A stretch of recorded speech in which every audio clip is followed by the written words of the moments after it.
Two-Shot. It's getting smarter. Hi, and welcome to Video Editing 101. Today we're going to learn about superimposing or overlaying video using Chroma key. Chroma key. Yeah, like that person said.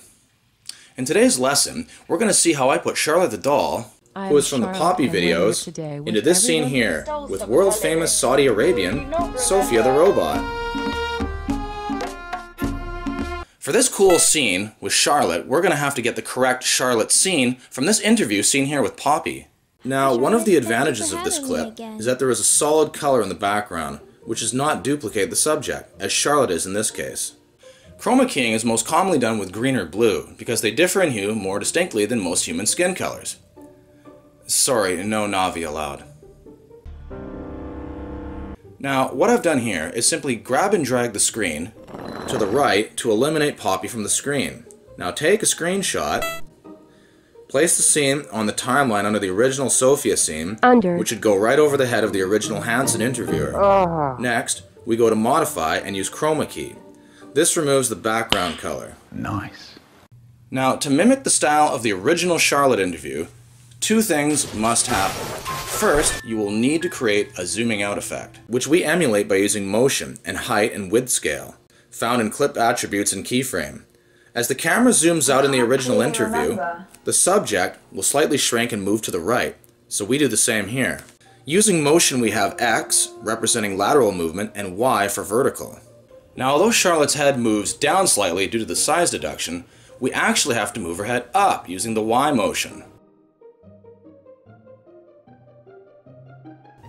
What's that you say? This is done by decreasing the number. To move her head to the right, we increase the X motion number. My numbers here are slightly different than the original because I lost them, but they're still sufficient. Your compliment was sufficient, Lewis.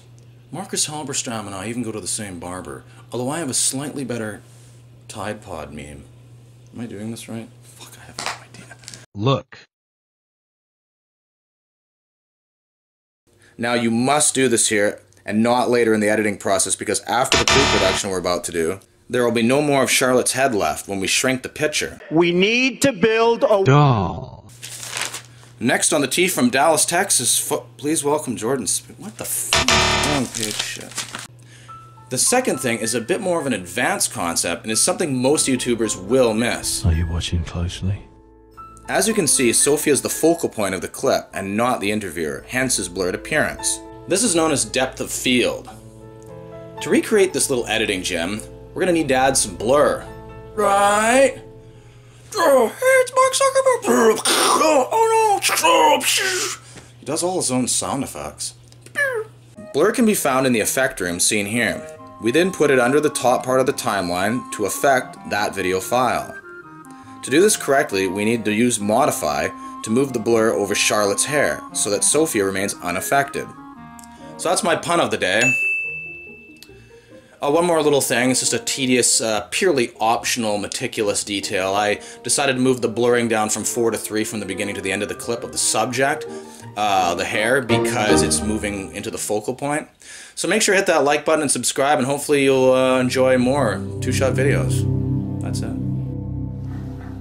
Wow, now I can edit dolls into my video just like I always wanted. Thanks, Two-Shot.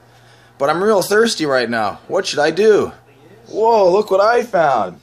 Drink up.